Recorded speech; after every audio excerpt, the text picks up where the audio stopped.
Nicolas Mercat, bonjour. Bonjour.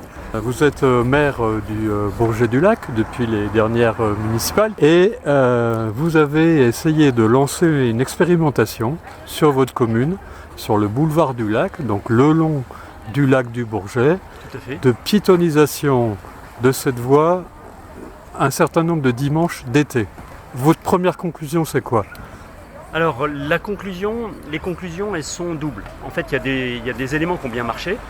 Ce qui a bien marché, c'est déjà le niveau de satisfaction des piétons, puisque sur les enquêtes qu'on a pu réaliser, on a 90% de satisfaction des piétons, donc ça c'est plutôt un effet positif, même si un certain nombre de piétons n'étaient pas encore au courant du fait qu'il y avait une piétonisation. Donc les gens sont arrivés en voiture, après sont venus à pied sur le bord du lac, et c'est vrai qu'on a apprécié le calme retrouvé, le fait qu'il y ait beaucoup moins de bruit, le fait qu'on ait plus d'espace au bord du lac, et le fait aussi qu'après Charpignat, donc là où on n'a plus de trottoir, les piétons se sont bien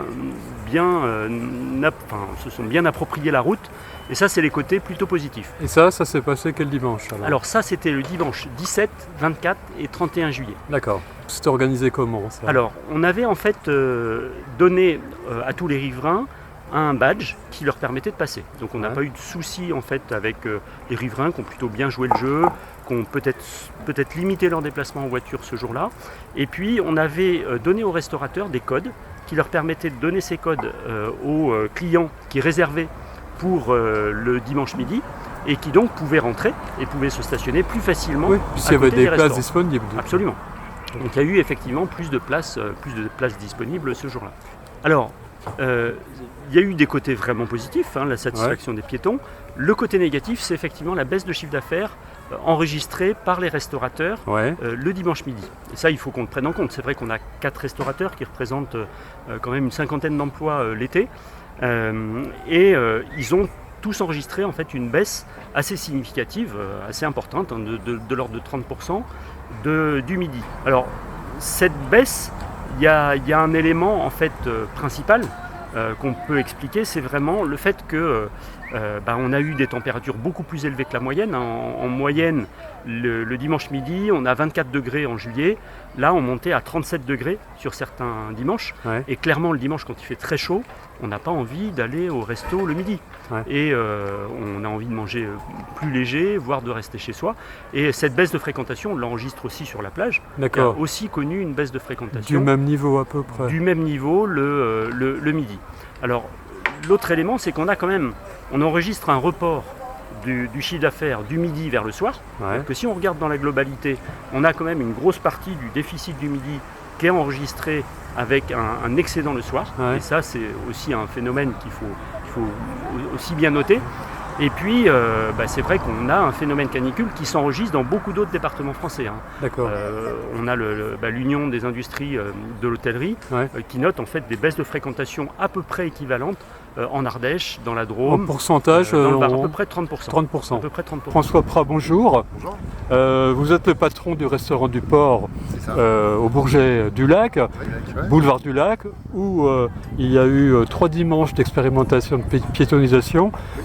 Vous en concluez quoi aujourd'hui ? Alors pour nous, ça a été un peu difficile, on a un peu moins travaillé, on a été surpris du manque de réservation et de la baisse de fréquentation. Alors on pense que le monde attire le monde, cette piétonisation a un peu fait fuir beaucoup de gens, ce qui fait qu'on a eu quand même moins de monde au bord du lac. La baisse de fréquentation n'a pas été compensée par l'ajout de piétons ou de cyclistes. Pourquoi ça fait fuir les gens ?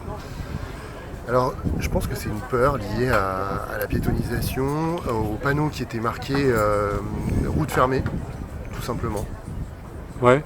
Le dimanche midi, on a une clientèle qui est souvent retraitée, qui aime bien venir en voiture, qui a ses habitudes, et ça a été assez compliqué de leur expliquer le fonctionnement. D'accord. Et s'il n'y a pas eu un report vers le soir suite à la canicule ? Non. Alors, il y a eu un ou deux dimanches où il faisait très chaud, il y avait peut-être un petit peu moins de monde, mais on a eu beaucoup moins de monde que d'habitude en temps normal. Le report sur le soir, il y a eu du monde le soir, mais on a eu du monde le samedi soir, on a eu du monde le vendredi soir, et on a eu du monde le samedi midi, le vendredi midi. Donc c'est vraiment juste ces dates qui ont été impactées une baisse de 20 à 30% pour les 4 restaurateurs du bord du lac. Donc aussi, ça veut dire pour vous s'il y a un manque de communication, pas très clair. Sûrement, certainement. Parce que, soyons honnêtes, pour vos clients en terrasse au bord de la route, pas de voiture, c'est même plus sympa. Oui, ça serait plus sympa, mais c'est le seul moyen d'accès qu'on a. Les exemples de piétonisation qui nous ont été donnés étaient basés sur des villes où il y avait des accès par l'arrière. Nous, on n'a aucun accès par l'arrière. Si on avait des parkings et des accès par l'arrière, bien sûr qu'on serait complètement pour fermer cette route qui ne nous sert à rien. Le seul truc, c'est que là, la route, elle nous sert à amener nos clients, à amener du passage. Mais une fois que les parkings sont pleins, vous pouvez pas... Les gens peuvent passer. Oui, mais alors, ils vont... Et ils passent, ils nous voient, et puis après, ils peuvent aller se garer. Mais c'est un peu le but. Ouais, enfin, c'est un peu ridicule de faire des kilomètres pour rien. Le but, c'est quand même de nous faire connaître qu'on ait du passage, et vraiment, pour nous, le monde attire le monde. Et s'il y a une bonne communication avec possibilité de se garer gratuitement à Technolac et des navettes gratuites, une bonne com, comme ça se passe dans d'autres villes touristiques. Ça n'a pas marché. Oui, mais c'est le démarrage. C'est le démarrage. On peut pas. Il y a eu 3 essais qui n'ont pas été concluants. La mairie nous avait prévenu, nous avait dit que si un essai n'était pas concluant, on s'arrêtait. On en a fait 3.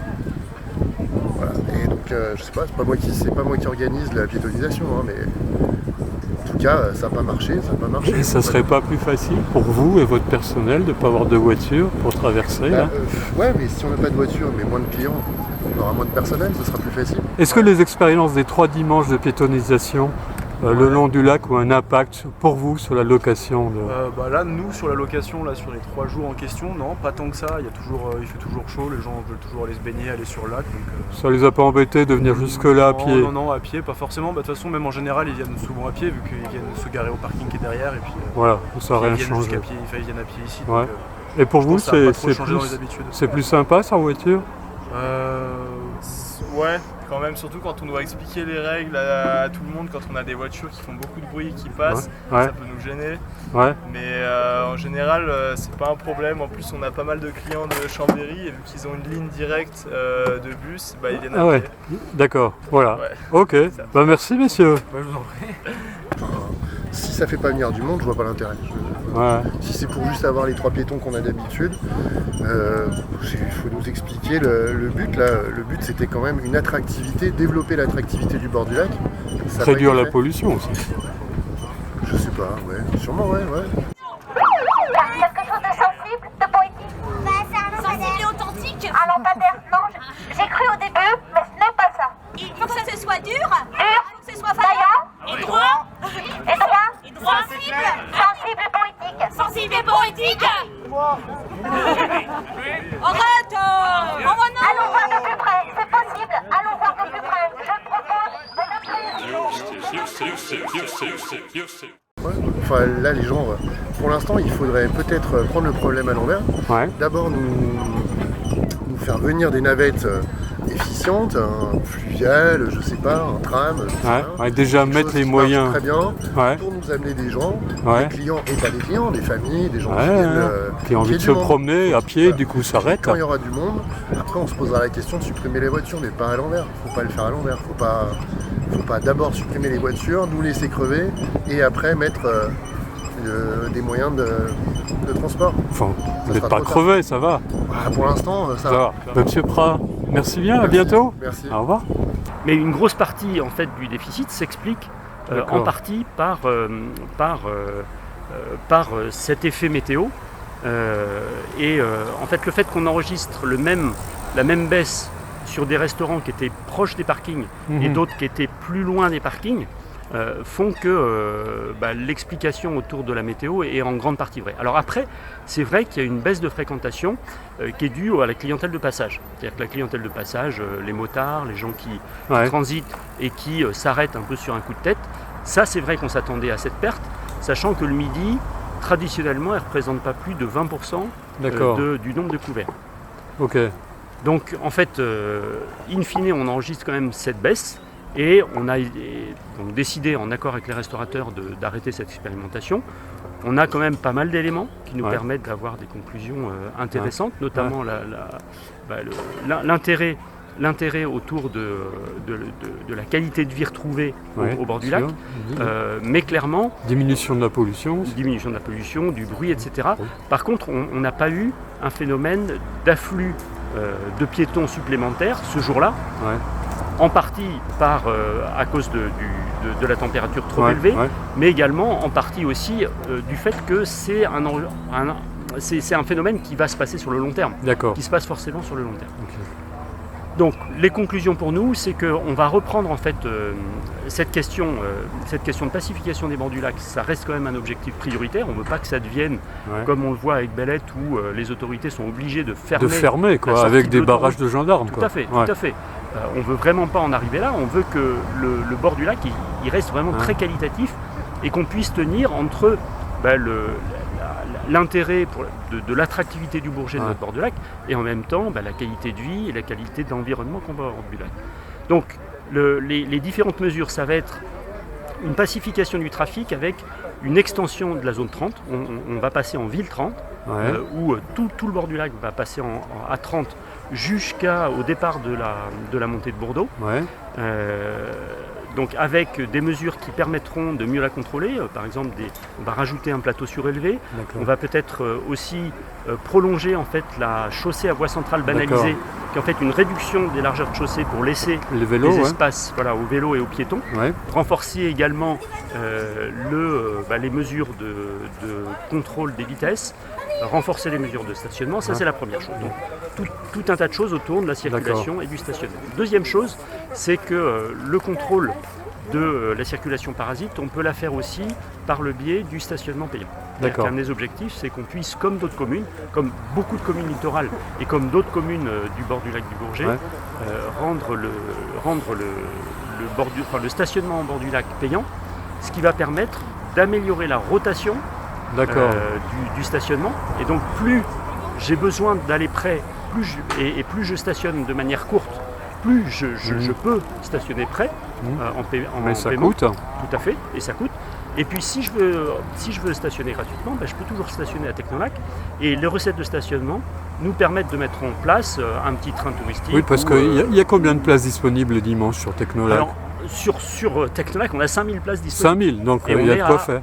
1 km 500. Voilà. 2 km 500 au plus loin.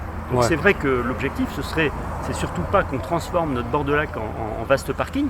On va mettre du parking pour les besoins de proximité, mais par contre, il y a une partie du parking qu'on peut, surtout sur les jours de pointe, sur déplacer à Technolac. Voilà, sur les 10-15 jours de pointe qu'on peut avoir,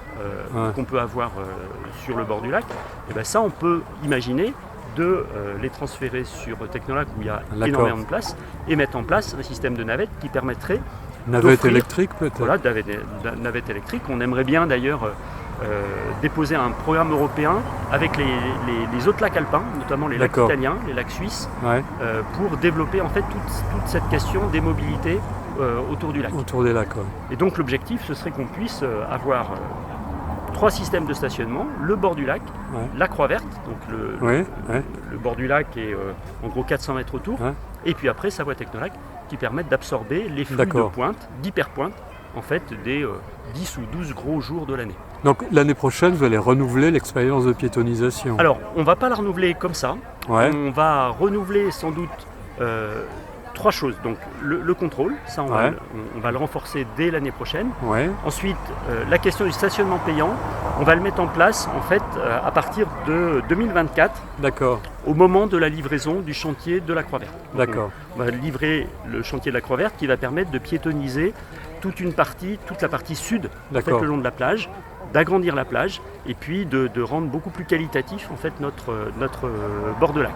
Ça c'est pour 2024 et c'est à ce moment-là qu'on va mettre en place, qu'on va travailler sur la mise en place du stationnement payant sur le bord du lac et sur la Croix Verte. Et on garde en tête aussi le fait de piétoniser, mais à ce moment-là, entre Charpignat et Bourdeaux. Ok. Puisque d'accord. entre Charpignat et Bourdeaux, on a très peu de riverains, on n'a pas de commerce C'est une directement. montée qui est très dangereuse. C'est une montée qui est dangereuse, c'est là où on n'a pas de trottoir. Ouais. Donc c'est vrai que la piétonisation serait sans doute plus utile sur la partie Charpignat-Bordeaux. Et ça, on peut tout à fait envisager de la maintenir. Les choses bougent et vraiment, encore une fois, on aimerait pouvoir travailler autour d'un dossier européen, travailler avec les autres lacs alpins, Ouais. que ce soit le lac d'Annecy ou le lac Léman, Ouais. et puis également avec les lacs italiens ou suisses, Oui. où ils sont tous confrontés aux mêmes difficultés que nous. D'accord. Et donc ça serait intéressant qu'on puisse y réfléchir ensemble, trouver des solutions, avoir des financements aussi d'investissement pour pouvoir financer tout ça. Nicolas Merca, merci. Et bien merci. À bientôt pour nous tenir au courant. Merci, Merci. à très bientôt.